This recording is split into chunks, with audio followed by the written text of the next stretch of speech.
¿Qué harías si alguien a quien amas más que a ti mismo se convirtiera en la persona que más te ha hecho daño? Me llamo Eleanor Walsh, y nunca imaginé que estaría luchando no solo por mi dignidad, sino también por mi libertad. No es una historia fácil de contar.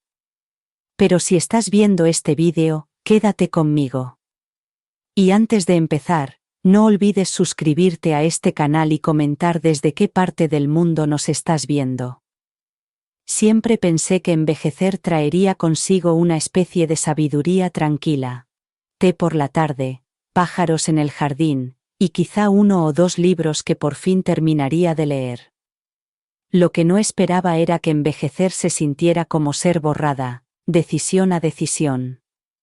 Me llamo Eleanor Walsh. Hasta hace unos meses, vivía sola en la casa que mi marido, Richard, y yo construimos juntos a las afueras de Portland, Oregón. Cada flor del jardín delantero tenía una historia. La cocina aún olía a su café. No estaba preparada para irme. No tenía por qué irme. Resbalé en una alfombra del salón. No fue grave. Tenía algunos moratones, pero seguía lúcida, podía caminar, seguía siendo yo. Pero esa caída fue toda la munición que necesitaba mi hijo Daniel.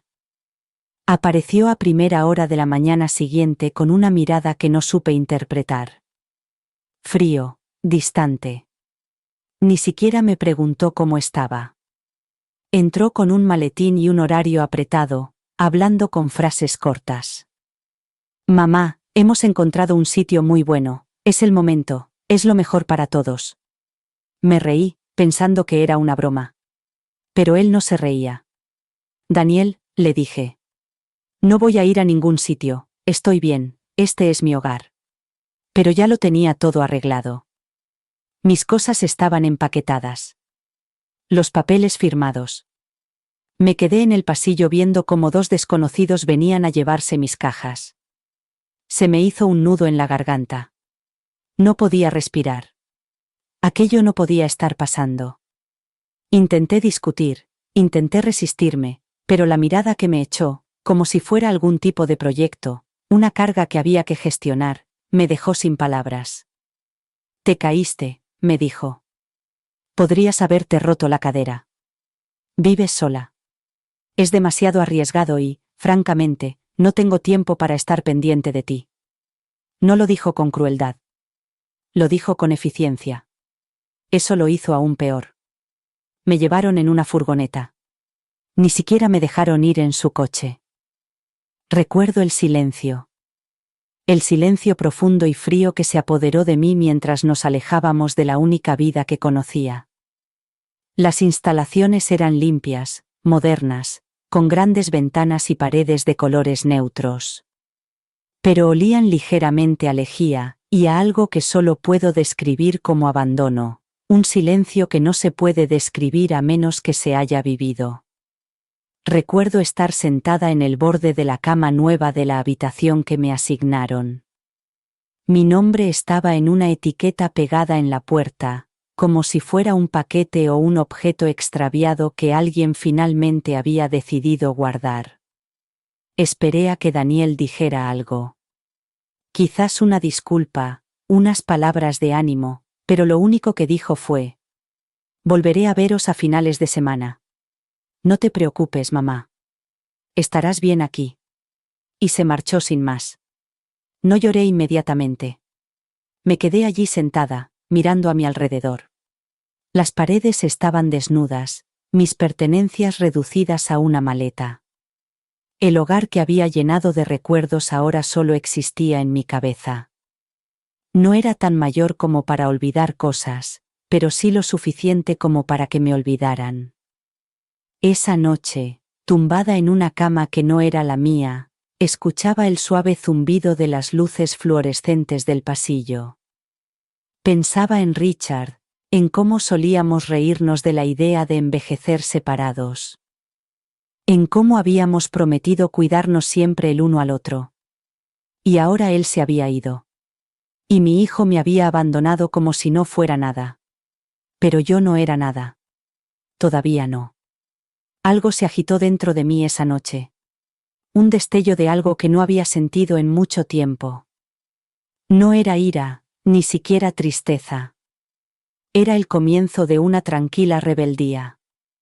Creían que estaba acabada, pero no tenían ni idea de lo que estaba a punto de hacer.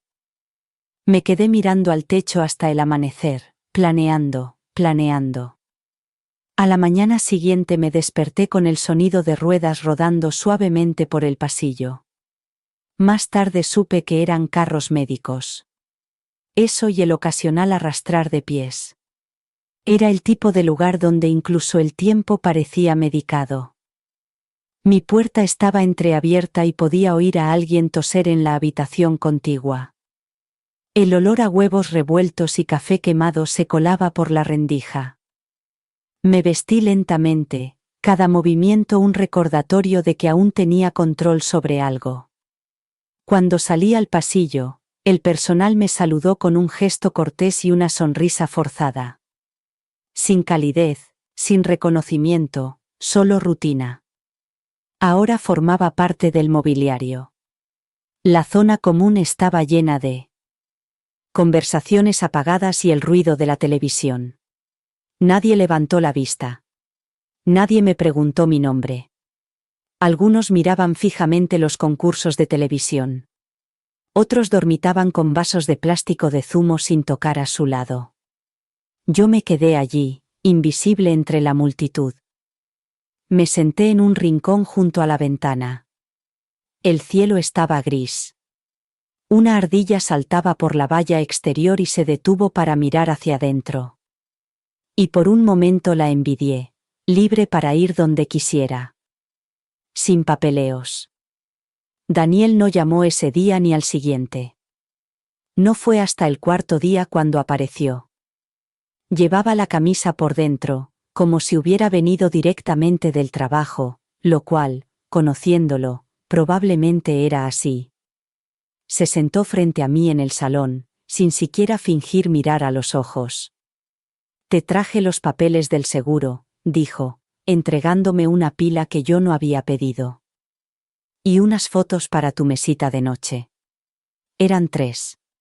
Una de él de niño, otra de Richard sosteniendo a Daniel de bebé y otra mía, recortada de una foto familiar de vacaciones, como si fuera un añadido de última hora. Las miré en silencio.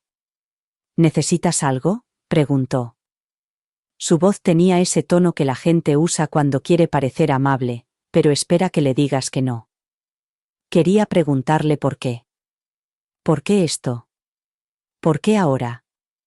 ¿Por qué no podía simplemente venir a ver cómo estaba de vez en cuando, como un hijo decente? Pero ya sabía su respuesta. Esto es más fácil. Así que no dije nada. Estás callada, comentó. Estoy pensando, respondí.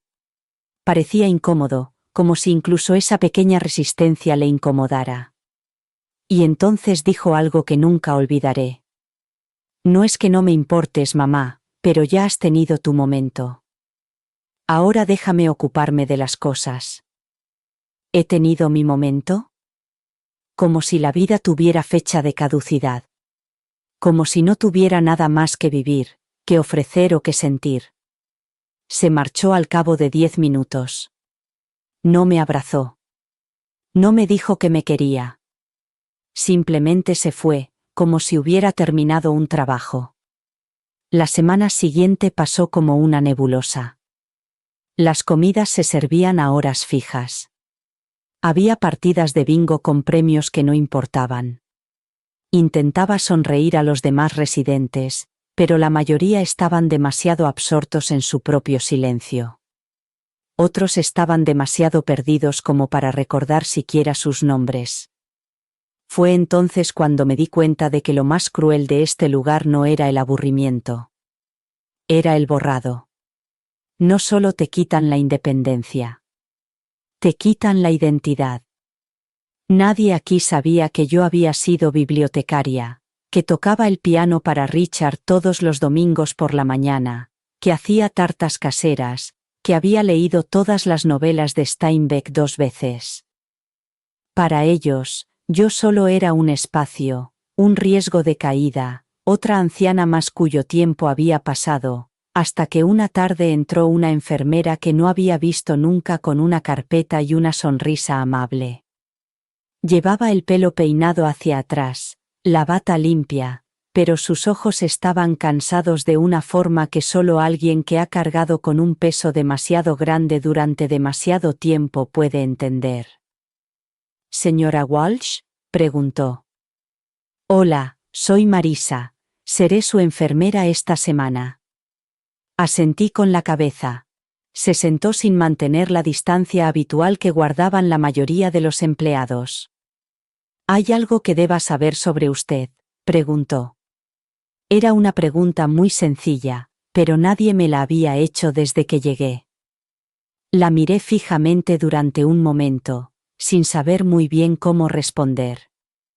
Entonces dije: «Me gustan los crucigramas. Hago una tarta de merengue de limón deliciosa, y todavía recuerdo el olor de la crema de afeitar de mi marido». Marisa sonrió. «Qué bien. Me gustaría saber más». Y así, sin más, algo cambió. Ella no era como los demás. No estaba fingiendo. Me veía tal y como era. Volvió al día siguiente. Y al día siguiente hablamos, reímos. Me trajo té de la sala de descanso cuando se acabó en el comedor.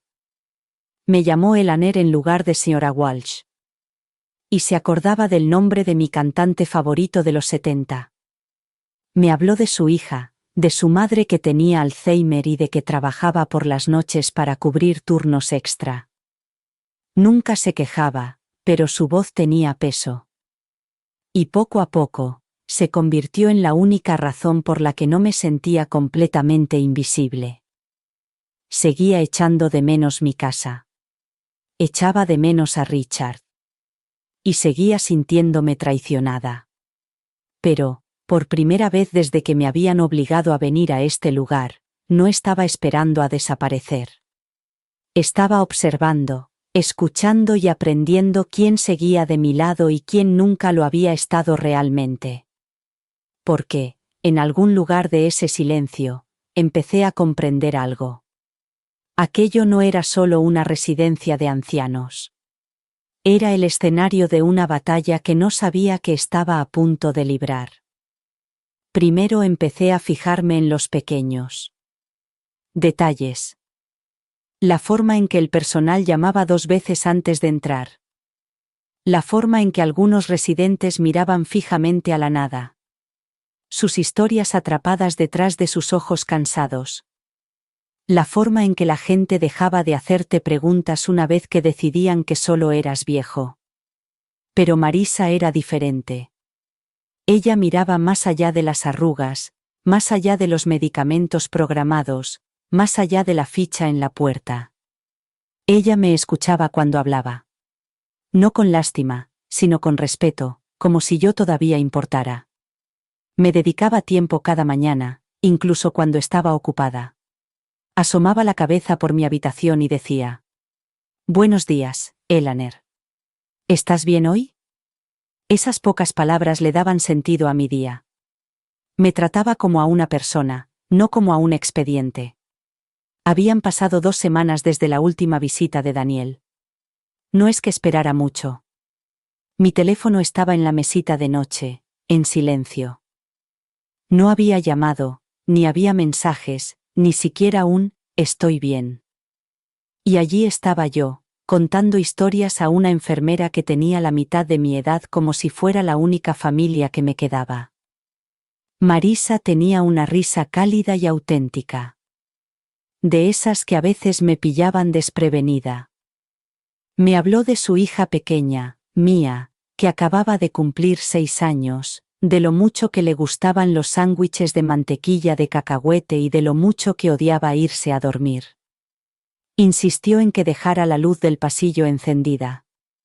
Me lo dijo una noche, mientras estábamos sentadas en el pequeño jardín detrás del centro.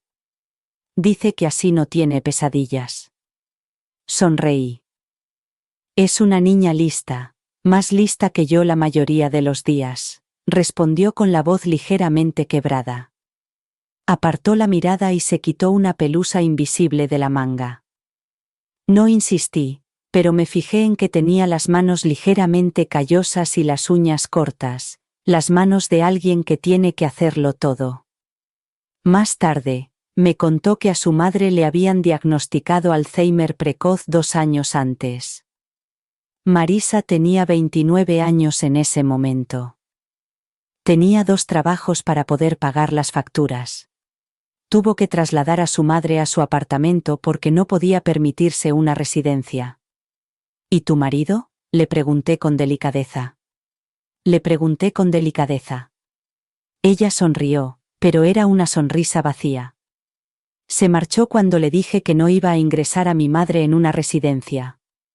Dijo que no estaba preparado para cargar con ese peso. Ese peso. Yo sabía lo que se sentía. Yo también lo llevaba. Todos los días desde que murió Richard. Esa noche, tumbada en la cama, pensé en ella, en los sacrificios, en la soledad, en cómo sonreía incluso con todo el peso del mundo sobre sus hombros. Y pensé en lo poco que Daniel parecía saber sobre el peso, la lealtad o el amor. El contraste era insoportable. Una mañana, después del desayuno, le pregunté a Marisa si podía ayudarme a encontrar el número de mi abogado. Parpadeó, sorprendida, pero no me preguntó nada, solo asintió con la cabeza. Por supuesto, te traeré un teléfono y un lugar tranquilo para hacer la llamada. Lo vi en sus ojos. No quería entrometerse, pero yo sabía que intuía que algo importante estaba pasando. Duró menos de 5 minutos. Mi abogado, James Palmer, llevaba años siendo el abogado de mi familia. Reconoció mi voz al instante. Necesito cambiar mi testamento, le dije. Y me gustaría empezar los trámites para una adopción de adultos. Hubo una pausa. Eleanor, ¿estás segura? Nunca lo he estado más. Esa tarde escribí 2 cartas, una para Daniel, breve, fría y objetiva, y otra para Marisa. La cerré con un sello y la escondí en el cajón de mi mesilla de noche. Aún no estaba preparada para dársela, pero cuando llegara el momento, quería que lo supiera. Ella no era solo una hermana. Ahora era mi familia. No se lo dije ni ese día ni al siguiente. En cambio, continuamos con nuestra rutina, hablando de libros, de los deberes de ortografía de su hija, del tiempo. Pero algo había cambiado dentro de mí. Ya no me sentía como una observadora pasiva en ese lugar. Tenía de nuevo un propósito, una misión silenciosa, un legado que reescribir. Porque si Daniel pensaba que podía decidir el final de mi historia sin siquiera preguntarme, estaba a punto de descubrir lo equivocado que estaba, y yo no tendría que levantar la voz para hacerlo. Era principios de octubre cuando las hojas fuera del centro adquirieron ese intenso color rojo óxido. Recuerdo que una mañana miré por la ventana y las vi caer como recuerdos de papel, flotando lentamente hasta el suelo. Algo en esa quietud me recordó cómo mi vida se había ido desvaneciendo poco a poco sin que nadie, excepto Marisa, pareciera darse cuenta. Ese día me trajo una taza de té de manzanilla. Manzanilla de verdad, no en polvo. Lo había encontrado en una tienda de descuentos de camino al trabajo. Pensé en ti, me dijo. Huele a algo que te gusta. Y así era. Olía como mi antigua cocina, como los domingos por la mañana con Richard leyendo el periódico mientras yo horneaba rollos de canela. Nos sentamos juntas junto a la ventana, simplemente mirando los árboles durante un rato. Parecía más cansada de lo habitual, pero seguía teniendo esa mirada suave, firme y tranquila. Esa era la magia de Marisa. No importaba lo que estuviera pasando en su vida. Te hacía sentir como si fueras lo más importante del mundo durante esos minutos que pasábamos juntas. Me contó que Mia se había puesto enferma la noche anterior. Fiebre y dolor de garganta. Se había pasado toda la noche frotándole la espalda, dándole agua y cogiendo su manita. No es nada grave, solo un virus, me dijo. Pero yo podía percibir el tono de su voz, el cansancio, el miedo que se apodera de uno cuando está solo ante todo. Le pregunté. ¿Nunca descansas? Ella sonrió, pero no le llegó a los ojos. Descansaré cuando crezca. Ahora me necesita. En ese momento, algo hizo clic dentro de mí, una certeza, una confirmación silenciosa de todo lo que había sentido. No era solo admiración. Era reconocimiento. Me vi a mí misma en ella. La versión más joven de mí misma que había sostenido a Daniel en sus brazos durante innumerables noches de insomnio. La mujer que había sacrificado fines de semana, vacaciones y ascensos por su familia. ¿La diferencia? Yo había hecho todo eso y había acabado en un lugar como este. Pero Marisa se merecía algo mejor. Más tarde ese mismo día, volví a llamar a James, mi abogado. Completé el cambio en mi testamento. La mitad de mi patrimonio, incluida la casa, los ahorros y las inversiones restantes, iría a parar a Marisa Carter. Sin fanfarria, sin anuncios, solo una promesa legal en silencio. Era la primera vez desde la muerte de Richard que sentía que estaba haciendo algo que importaba. Durante los días siguientes, llevé un diario, uno de verdad, encuadernado en cuero, con páginas que olían a librerías antiguas. Escribí cartas a Marisa, a Mía, incluso una a mí mismo. Lo volqué todo en él, mis recuerdos, mis remordimientos, la traición que aún resonaba en la voz de Daniel cuando dijo: «Ya has tenido tu momento». Cada palabra era como coser una herida. Una tarde, invité a Marisa a sentarse conmigo en el jardín detrás del centro. El aire era fresco, el sol se ocultaba tras los árboles. Le ofrecí sentarse a mi lado y le entregué un pequeño sobre. Ella parpadeó. «¿Qué es esto?» «Ahora no», le dije. «Para cuando sea importante». Ella me miró de verdad. «No estás enferma, ¿verdad?» Me reí en voz baja. «No, querida. Solo he despertado». Después nos quedamos sentadas en silencio, con los hombros casi tocándose.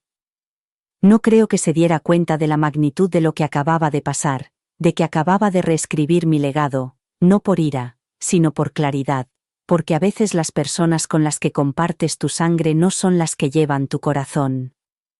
Y mientras la luz se desvanecía y las primeras estrellas asomaban en el cielo, hice las paces con algo importante.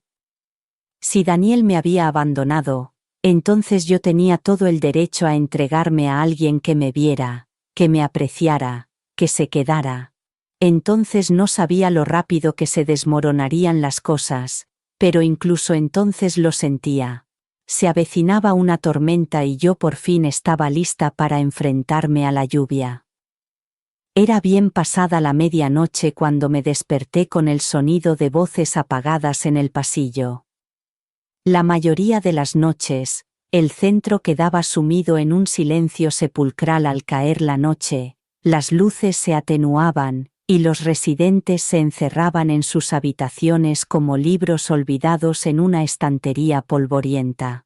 Pero esa noche era diferente. Me levanté de la cama, me envolví en un chal, y abrí la puerta lo justo para ver el pasillo bañado por una suave luz amarilla. Al fondo, cerca de la oficina del administrador, vi a Daniel. Me quedé paralizada. Debería estar fuera de la ciudad. No había venido a visitarme en semanas. Sin embargo, allí estaba, tenso, gesticulando bruscamente mientras hablaba con un hombre vestido con un traje gris, alguien a quien no reconocí. Hablaban en voz baja, pero una frase flotó en el pasillo como el humo. «Si cambia el testamento, lo perderé todo». Retrocedí hacia las sombras. El abogado, porque tenía que ser él, suspiró. «Es su derecho, Daniel. No puedes impedirlo». «No está pensando con claridad», espetó Daniel. «Está sola, confundida, probablemente manipulada por alguno de los empleados». Se me heló la sangre. Estaba hablando de Marisa. «Quiero una evaluación psiquiátrica». «Algo oficial», dijo. Si la declaran incompetente, no se podrá cambiar el testamento. No podía respirar. Mi corazón latía tan fuerte que creí que podían oírlo. No voy a dejar que le dé mi herencia a una enfermera. Siseó. Ella me lo debe. Se lo debe. Él realmente lo creía. Que mi vida, mis ahorros, mi casa, todo le pertenecía por defecto, que tenía derecho a la suma de mi existencia por motivos biológicos. Entonces el abogado preguntó: ¿Estás seguro de que quieres seguir por este camino? La respuesta de Daniel fue inmediata. Hágalo. Me retiré a mi habitación, cerré la puerta con suavidad y me senté en el borde de la cama, temblando. No sabía qué me dolía más, si lo que había oído o el hecho de que, en el fondo, no me sorprendía. Daniel siempre había sido calculador, estratégico, pero ahora veía la verdad al descubierto. No le importaba mi bienestar. Le importaba el control, y fue entonces cuando me di cuenta. Siempre me había preguntado qué había pasado la noche en que murió Richard. Ocurrió de forma tan repentina. Él se había quedado hasta tarde en su despacho revisando los registros financieros mientras yo estaba fuera visitando a una amiga. Cuando llegué a casa, ya se había ido. Un ataque al corazón, dijeron. No había nadie cerca para ayudarle. Recordé haberle preguntado a Daniel si había hablado con su padre ese día. Dijo que no, pero ahora no estaba segura. A la mañana siguiente, actué como si nada hubiera pasado. Daniel no sabía que lo había oído. Sonrió levemente, me entregó una caja de tés de hierbas que no había pedido y dijo: Pensé que te gustaría. Asentí y fingí. Esa tarde, le pregunté a una de las nuevas ayudantes, una chica tímida llamada Hannah, si podía averiguar qué enfermera había trabajado en recepción esa noche. Dudó y luego susurró. Era Kristen, pero no habla mucho. Encontré a Kristen doblando ropa en el pasillo trasero. Esperé a que no hubiera nadie más. Necesito preguntarte algo extraoficialmente. Ella levantó la vista, sorprendida. Vale, viste a mi hijo aquí anoche, ¿verdad? Kristen se detuvo y luego asintió lentamente. Y no venía a visitarme, ¿verdad? Tragó saliva. No, estuvo en la oficina discutiendo durante mucho tiempo. ¿Oíste algo? Bajó la voz. Solo un poco. Algo sobre papeleo y que alguien había sido declarado incapacitado. Le di las gracias y me alejé, con el peso de la noticia sobre mis hombros como si fuera plomo. De vuelta en mi habitación, me quedé mirando la fotografía que Daniel había dejado allí hacía semanas. Era una foto de él de niño, sonriendo con el uniforme de la liga infantil. El niño que crié. El niño al que abracé durante las tormentas. El adolescente al que perdoné cuando mintió sobre sus notas. El hombre al que defendí incluso cuando Richard me advirtió que se estaba volviendo demasiado egoísta, demasiado frío. Lo había amado incondicionalmente. Pero ahora entendía que ese amor siempre había sido unilateral. Y entonces, como una película que se reproduce al revés, los recuerdos volvieron a mi mente, rápidos y nítidos. La llamada de Richard aquel día, la llegada tardía de Daniel al hospital con los ojos secos y sin ningún sentido de la urgencia, el silencio que siguió. ¿Lo había hecho? No quería terminar la frase, pero ya sabía la respuesta. No había ayudado a su padre, no porque no pudiera, sino porque no quería. Había dejado morir a Richard para no tener que lidiar con las consecuencias financieras de la deuda de la empresa. La deuda que Daniel había ayudado a crear. Y ahora venía a por mí. Pero yo no era Richard, y no iba a dejar que me arruinaran sin oponer resistencia. Metí la mano en el cajón del escritorio y saqué el sobre que le había escrito a Marisa. Era hora de entregarlo, porque se había declarado la guerra y yo no tenía intención de perder. Todo sucedió más rápido de lo que podía imaginar. En un momento estaba sentada en el jardín con Marisa, viendo cómo el viento llevaba las hojas por el camino como susurros de otra vida. Al momento siguiente, me dijeron que volviera a hacer las maletas. Solo que esta vez no iba a otra habitación o ala del edificio. Me trasladaban a un pabellón psiquiátrico. La enfermera que me dio la noticia era nueva, educada, pero mecánica. Lo dijo como si estuviera leyendo un menú. La doctora Walsh, la médica que la atiende, ha recomendado un traslado para observación. Solo unos días, para asegurarnos de que está a salvo. ¿A salvo de qué? Le pregunté, y ella parpadeó. Hay preocupación por su confusión, algunas conversaciones inusuales, posibles signos de delirio. Me reí, breve y secamente. ¿Quiere decir que me doy cuenta de que mi hijo es un buitre? No respondió. 10 minutos más tarde, llegaron 2 celadores con una silla de ruedas. Les dije que no la necesitaba. Me dijeron que era el protocolo. No me resistí, no porque lo aceptara, sino porque sabía que resistirme solo alimentaría la mentira. Si alzaba la voz, me tacharían de irracional. Si me negaba a cooperar, lo usarían como prueba. Tenía que mantener la calma. Me llevaron por un pasillo que nunca había visto antes. Atravesamos una puerta cerrada con un código de seguridad que yo no tenía. En el momento en que se cerró detrás de mí, algo dentro de mí se rompió. El aire era diferente, estéril, más denso. Las paredes eran de un verde apagado que parecía más propio de una prisión que de un hospital. No había fotos, ni música, solo el murmullo de la desesperación. Mi nueva habitación era más pequeña. La cama estaba atornillada al suelo. Una única ventana con cristales de seguridad. Sin objetos punzantes. Sin teléfono. Sin Marisa.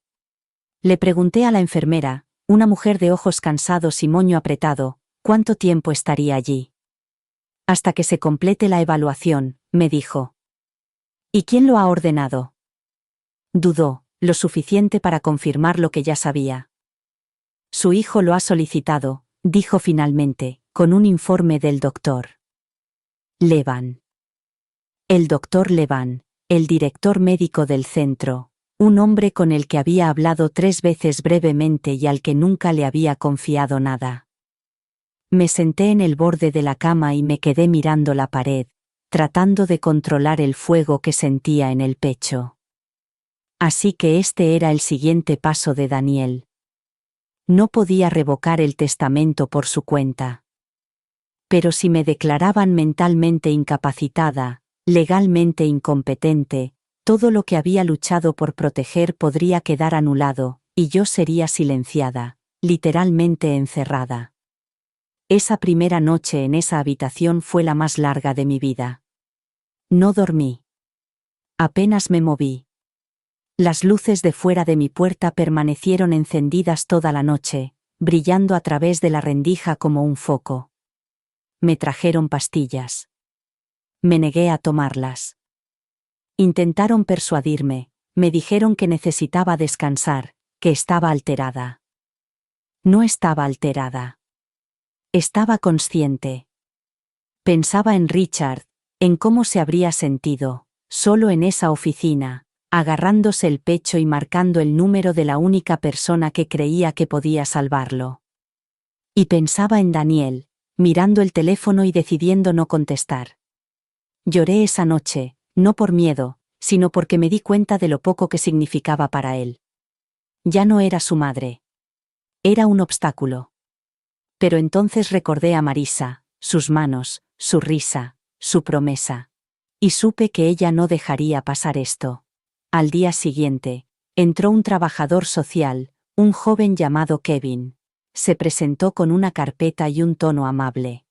He venido a hablar con usted, señora Walsh. Son solo preguntas rutinarias. No pierda el tiempo, le dije. No está aquí por mi bien, Está aquí para revisar el papeleo. Parpadeó. Eso no es cierto. Entonces déjeme hacer una llamada. Dudó. No puede hacerlo sin el permiso de un médico. Lo miré fijamente. Menudos derechos. Se marchó 15 minutos más tarde, claramente molesto. No le di el espectáculo que esperaban. No despotriqué ni lloré. Solo dije la verdad. Tranquila, fría, clara. Querían un colapso. Les di compostura. Más tarde, esa noche, mientras fingía dormir la siesta, oí voces fuera de mi puerta. «Está lúcida», susurró una de las enfermeras.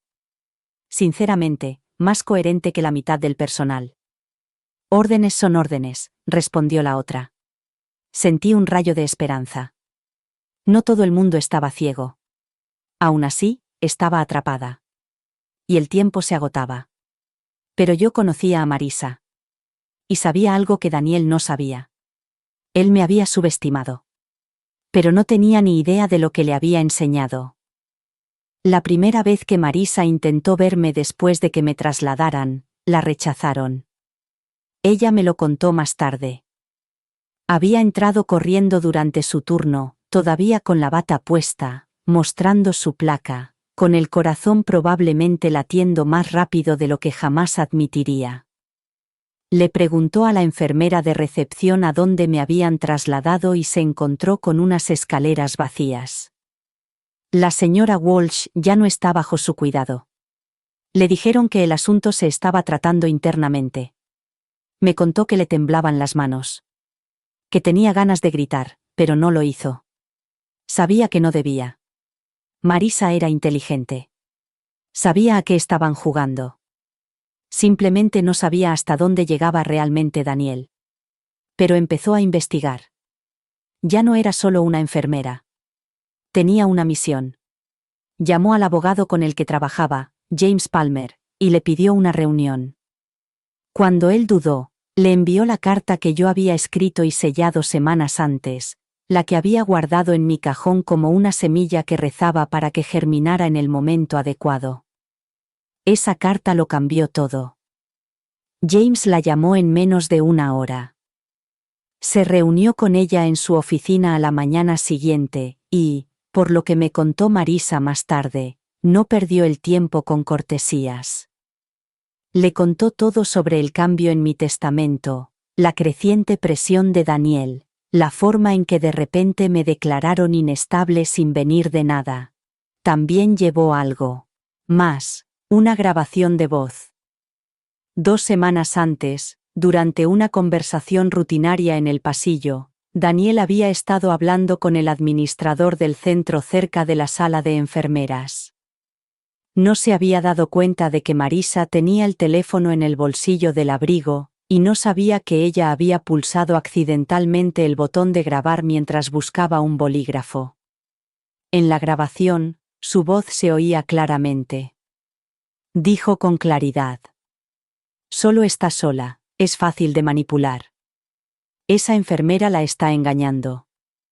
En cuanto consiga que la declaren incompetente, el testamento volverá a ser como debe ser».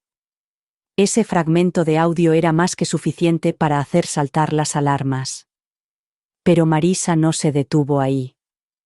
Localizó a Kristen, la enfermera del turno de noche que había visto a Daniel en el centro después del horario laboral. Kristen se mostró reacia al principio, por miedo a perder su trabajo. Pero Marisa le dijo la verdad, que si guardaba silencio, sería cómplice de algo peor que la negligencia. Kristen accedió a firmar la declaración. Luego llegaron los historiales médicos. Marisa detectó inconsistencias en la evaluación solicitada por el doctor. Lean, fechas que no coincidían, declaraciones atribuidas a mí que nunca había hecho, medicamentos que supuestamente no había tomado, a pesar de que nunca había rechazado una receta antes del traslado psiquiátrico. Lo cogió todo, declaraciones, registros, inconsistencias médicas, y se lo llevó a James. Juntos solicitaron al juez una audiencia de emergencia. Lo llamaron por su nombre: maltrato de personas mayores. Y mientras todo eso sucedía ahí fuera, yo seguía en ese ala cerrada, paseándome por mi habitación como un animal enjaulado. Todos los días me traían pastillas. Todos los días las rechazaba. Mi expediente estaba lleno de palabras como poco cooperativo, y a la defensiva, como si estuviera poniendo las cosas difíciles por diversión. Pero yo sabía la verdad. Querían que estuviera aturdida. Querían que estuviera callada. Querían que me fuera. No sabía qué estaba haciendo Marisa. No podía verlo. No podía sentirlo.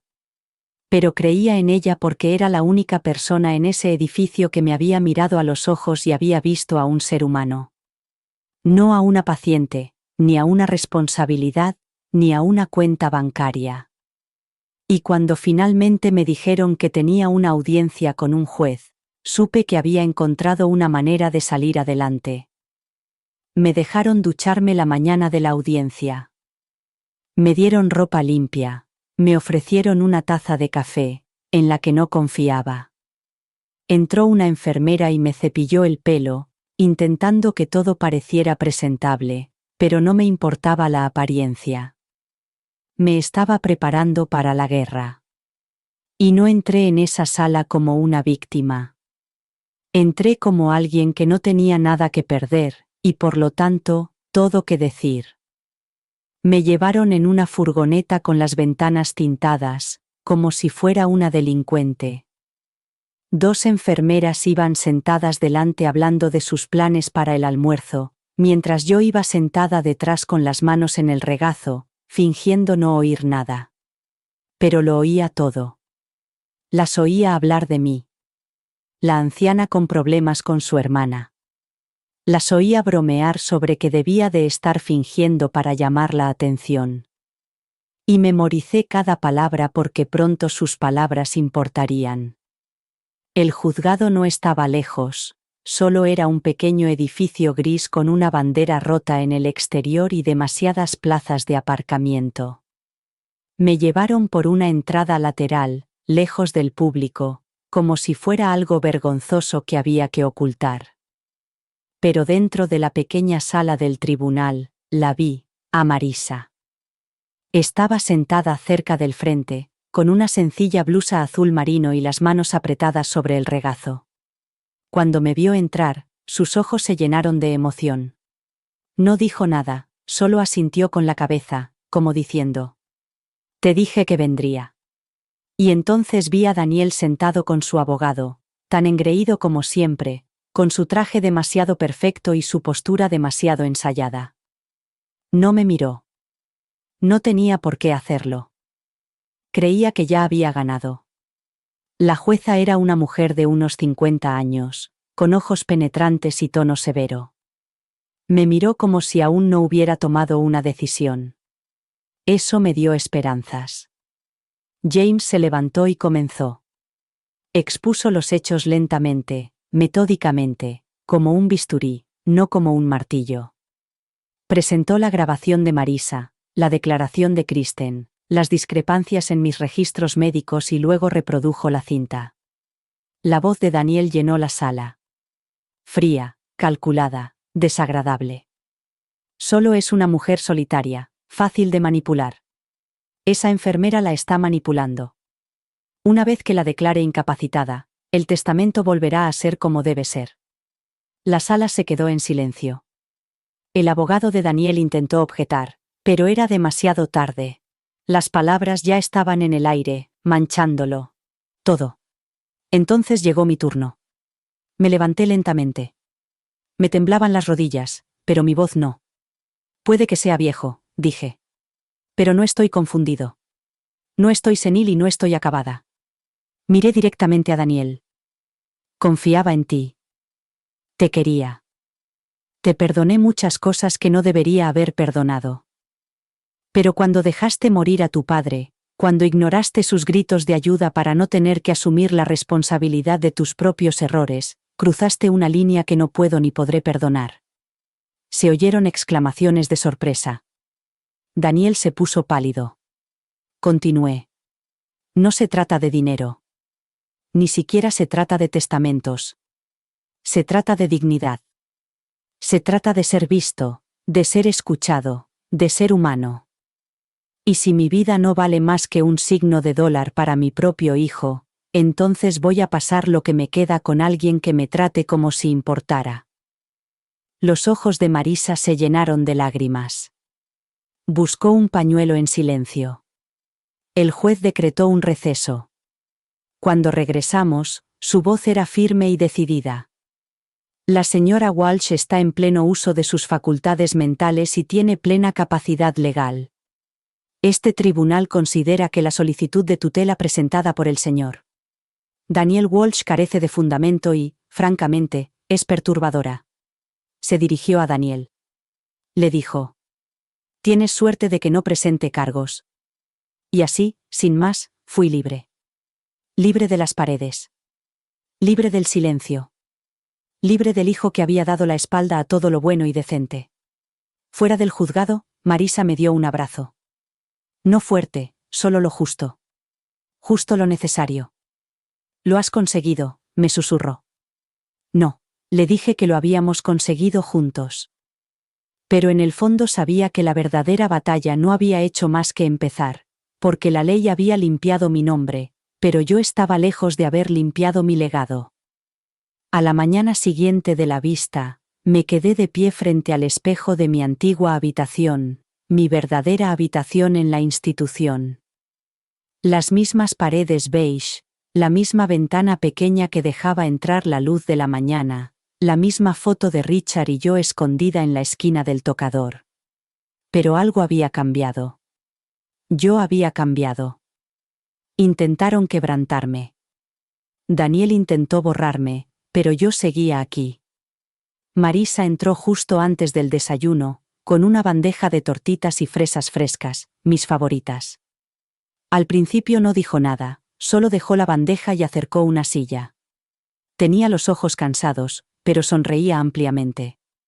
«Tortitas de la victoria», dijo. Me reí. Nos las habíamos ganado. Ese día, el personal me trató de forma diferente, con un poco más de respeto.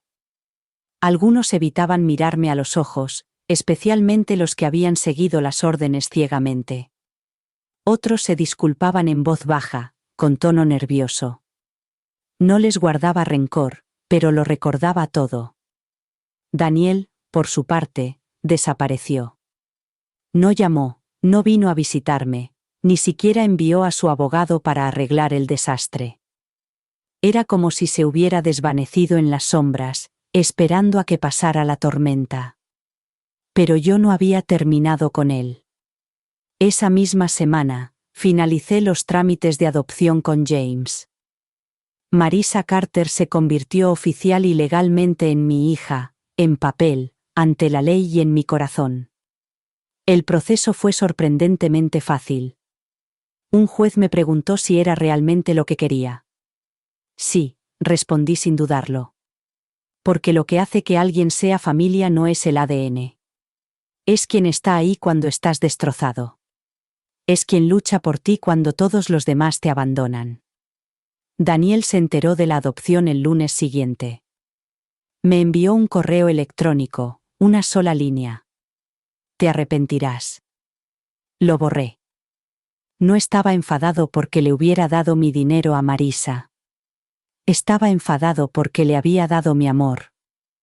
Durante los días siguientes me sentí más ligera. Pasé más tiempo al aire libre. Reí más. Ayudé a Marisa a organizar la fiesta de cumpleaños de Mía, una fiesta al aire libre con globos, magdalenas y coronas de papel. Una tarde, mientras doblaba la ropa, encontré una bufanda vieja que me había regalado Richard. Me la acerqué a la mejilla y cerré los ojos, recordando su voz, su fuerza tranquila. «Espero haberte hecho sentir orgulloso», susurré. Y en ese momento, sentí que algo dentro de mí se calmaba. Algo que había estado inquieto durante demasiado tiempo. Pero la paz no duró mucho. Una mañana, James llamó. Daniel estaba intentando impugnar el testamento de nuevo, dijo. Esta vez alegando influencia indebida. Está contratando a un nuevo equipo. Quiere deshacerlo todo. Por supuesto que sí. Una serpiente no cambia. Solo muda la piel. Pero esta vez yo estaba preparada. Teníamos registros, testigos, pruebas médicas de mi lucidez mental, la tutela legal de mi propio patrimonio y ahora también la adopción. No podía tocar ni un solo dólar sin deshacer toda la red que había tejido. Aún así, el miedo volvió, porque por muy fuerte que me sintiera, una parte de mí seguía sufriendo. Era mi hijo. Una vez fue mi bebé, y ahora era el villano de mi historia. Esa noche me senté en el patio trasero con Marisa. Vimos cómo el sol se hundía entre los árboles, proyectando largas sombras doradas sobre la hierba. Mía corría persiguiendo luciérnagas, y su risa flotaba en el aire como música. Ojalá pudiera decir que no me importa, dije en voz baja. Pero me importa. Todavía me importa. Marisa no respondió de inmediato. Me tomó la mano, cálida y firme. No tienes que dejar de preocuparte, dijo. Solo tienes que dejar de permitir que te haga daño. Y tenía razón. Siempre querría al niño que Daniel había sido, pero ya no lloraría por el hombre en el que se había convertido, porque ahora tenía un nuevo capítulo que vivir y una nueva familia con la que vivirlo. La batalla final llegaría y, cuando lo hiciera, estaría lista para cerrar el libro. Esta vez, la sala del tribunal parecía más fría. Quizás era la tensión que se respiraba en el ambiente, o quizás era porque sabía exactamente lo que Daniel estaba intentando hacer de nuevo. No solo estaba impugnando el testamento. Estaba tratando de borrar todo lo que había hecho, cada paso que había dado para proteger mi nombre, mi dignidad y a la única persona que había estado a mi lado cuando todos los demás habían desaparecido. Marisa, ahora mi hija legal, estaba sentada a mi lado en la mesa de los demandantes. Sus manos estaban firmes, pero podía ver la tensión en sus hombros, como si estuviera lista para saltar en mi defensa en cualquier momento, como un soldado. Daniel, vestido con otro traje caro, ni siquiera me miró, su abogado, nuevo, pulido, arrogante, tratando de pintar un cuadro de manipulación, de que Marisa se había aprovechado de una mujer mayor, de que yo había sido coaccionada, de que no se podía confiar en ninguna de mis decisiones. Jugaron la carta de la edad. Jugaron la carta de la vulnerabilidad de una persona mayor, pero se olvidaron de una cosa. Yo seguía viva, seguía presente, seguía siendo poderosa. Me levanté cuando me llamaron. Mi voz era clara, fuerte. Tomé todas las decisiones con pleno conocimiento de lo que hacía. Lo dije mirando directamente al juez y lo mantengo. Cambié mi testamento, no por confusión, sino por claridad. Decidí dejar mi herencia a alguien que la merecía, no a alguien que daba por sentado que tenía derecho a ella. El abogado contrario sonrió. ¿Y qué hay de su hijo? ¿Dice que no se merece nada? No me inmuté. Digo que se merece exactamente lo que me ha dado en los últimos años de mi vida. Silencio, distancia, indiferencia. Un murmullo se extendió por la sala. Entonces James, mi abogado, tomó la palabra. Presentó los documentos de adopción, legales, completos, irrefutables. Presentó los años de servicio de Marisa, su historial impecable, su lealtad inquebrantable. Recordó al tribunal el anterior intento de Daniel de internarme, y a continuación, asestó el golpe final, la grabación de audio. La voz de Daniel, engreída y sin filtros, hablando de manipular el sistema para recuperar el testamento. La jueza se recostó en su silla, cruzó los brazos y suspiró. He visto muchas disputas familiares desagradables, dijo. Pero esto es diferente. Esto es crueldad calculada disfrazada de preocupación. Se volvió hacia Daniel. Señor Walsh, no solo deniego su moción, sino que remito su conducta al Colegio de Abogados del Estado para que la revise. Si este tribunal permitiera los daños emocionales, usted le debería a su madre mucho más que dinero. No pude evitarlo. Dejé que las lágrimas cayeran. No por tristeza, sino por alivio. Se había acabado. Los periodistas esperaban fuera del juzgado, pero no me detuve. Marisa y yo caminamos de la mano hasta el coche. No necesitábamos hacer declaraciones. No necesitábamos que el mundo lo entendiera, porque nosotras lo entendíamos. De vuelta en el centro, hice las maletas por última vez. No en secreto, ni con miedo, sino con alegría. Nos mudábamos a una pequeña casa a las afueras de la ciudad. Una casa modesta con un patio trasero y un jardín que podría volver a cuidar. Marisa la llamaba nuestra. Mía ya había elegido dónde pondría su columpio. Mientras cerraba la última maleta, miré alrededor de la habitación que una vez había sido como una prisión. Ahora era solo una habitación, un capítulo que había cumplido su propósito. Antes de irnos, metí en mi bolso la vieja foto de Richard y yo. Miré su rostro, su sonrisa. He cumplido mi promesa, susurré. No le dejé que se lo llevara todo. Fuera, Marisa tocó suavemente el claxon del coche. Eché un último vistazo y cerré la puerta tras de mí. Y así, sin más, salí. No derrotada, sino renacida, no olvidada, elegida. El sol me calentaba la cara cuando entramos en el camino de entrada de nuestra nueva casa. No era grande ni lujosa, solo una casa sencilla con persianas azul claro y un columpio en el porche que chirriaba con la brisa. Pero para mí era como un palacio, porque esta vez la había elegido yo. Nadie me había arrastrado hasta allí. Nadie había empaquetado mis cosas sin preguntarme. Había venido por mi propia voluntad y había traído conmigo a las únicas personas que realmente se habían quedado. Marisa me ayudó a salir del coche mientras Mía corría delante, riendo y anunciando qué habitación quería. En el jardín delantero ya había margaritas en flor. Sonreí. A Richard le habría encantado este lugar.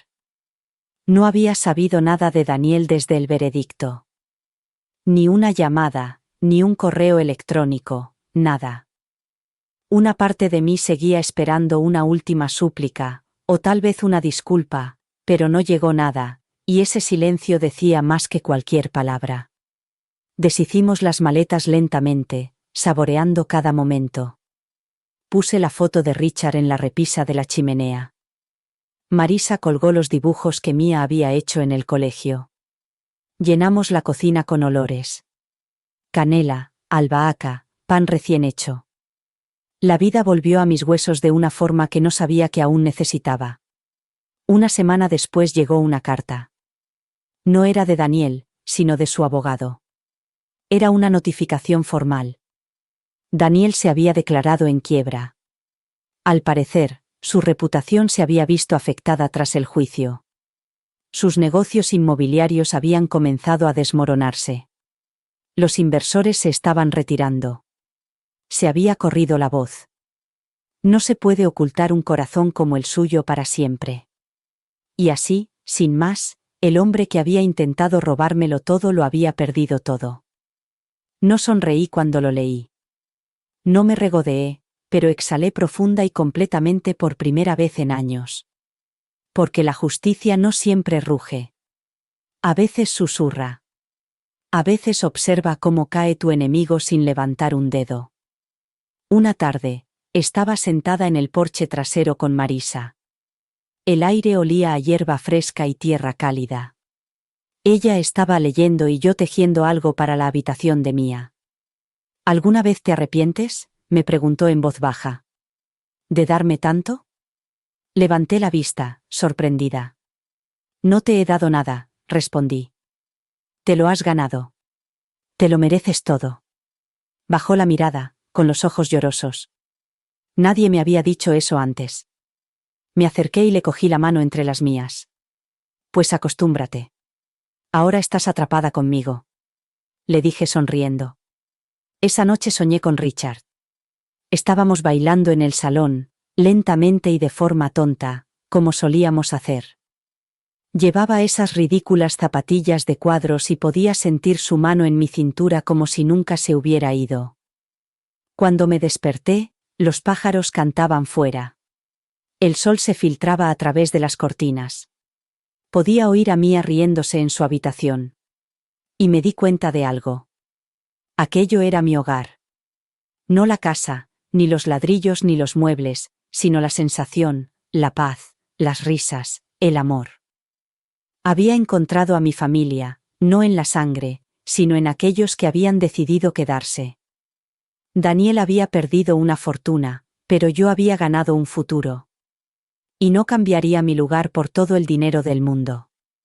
El jardín estaba lleno de luz. El sol dorado de la tarde se derramaba sobre las hileras de tierra fresca donde acababa de plantar un puñado de semillas de flores silvestres con Mia. Sus manitas estaban cubiertas de tierra. Tenía la cara manchada, pero su risa, pura y sin filtros, aún resonaba en la brisa. Me senté en el columpio del porche, con un vaso de limonada en la mano, viéndola correr por el césped con su pequeña red para mariposas, persiguiendo nada en particular. Y Marisa. Estaba descalza en la hierba, sonriendo, con el pelo recogido y las mangas remangadas. Últimamente parecía más joven, más ligera, como si por fin le hubieran quitado un peso invisible de los hombros. Eso era paz. Eso era sanación. Eso era todo lo que me habían negado. Y todo lo que había decidido construir con los pedazos que me quedaban. Durante mucho tiempo pensé que envejecer significaba perder partes de mí misma. Pensaba que significaba ser borrada, invisible. Nunca pensé que lucharía por mi nombre, mi valor, mi voz. Pero luché y gané. No con ira, ni con venganza, sino con la verdad, con elegancia, con claridad. Después del veredicto, Daniel nunca volvió a ponerse en contacto conmigo. Ni para disculparse, ni para explicarse, solo silencio. Y dejé que las cosas siguieran así. Hay un tipo de dolor que se siente al dejar ir a alguien a quien una vez amaste incondicionalmente. Es silencioso, lento y privado, pero necesario. No le odio. No le deseo ningún mal. Simplemente ya no le doy el poder de definirme. En su lugar, dediqué toda mi energía a plantar, a hornear, a enseñar a Mia a hacer su primer pastel de melocotón, a ayudar a Marisa a mejorar su título de enfermera para que pudiera abrir un pequeño servicio de enfermería privada en su casa. Nos convertimos en algo más que un hogar. Nos convertimos en una familia, una de verdad, construida no por lazos de sangre, sino por luchas compartidas, por lealtad, por amor en su forma más pura. Cada mañana me despierto y elijo esta vida, no porque sea perfecta, sino porque es mía y porque luché por ella. Pensé que mi historia había terminado el día que Daniel me llevó en silla de ruedas a este centro. Pero me equivoqué. Eso solo fue el comienzo de mi último acto. El que yo misma escribí, el que termina con mis manos en la tierra, risas en el aire y paz en mi pecho. A medida que el sol se ponía, me acerqué y cogí un solo girasol de la maceta que tenía al lado. Mi favorito. Richard me dijo una vez que los girasoles siempre miran hacia la luz. Creo que por fin entiendo lo que quería decir. Porque incluso después de todo, después de la traición, el silencio y el aislamiento, volví a encontrar la luz. Dejé que me encontrara y la seguí hasta casa. Puede que la sangre me haya abandonado, pero el amor me salvó. Gracias por escuchar. No olvides suscribirte y no dudes en compartir tu historia en los comentarios. Tu voz importa.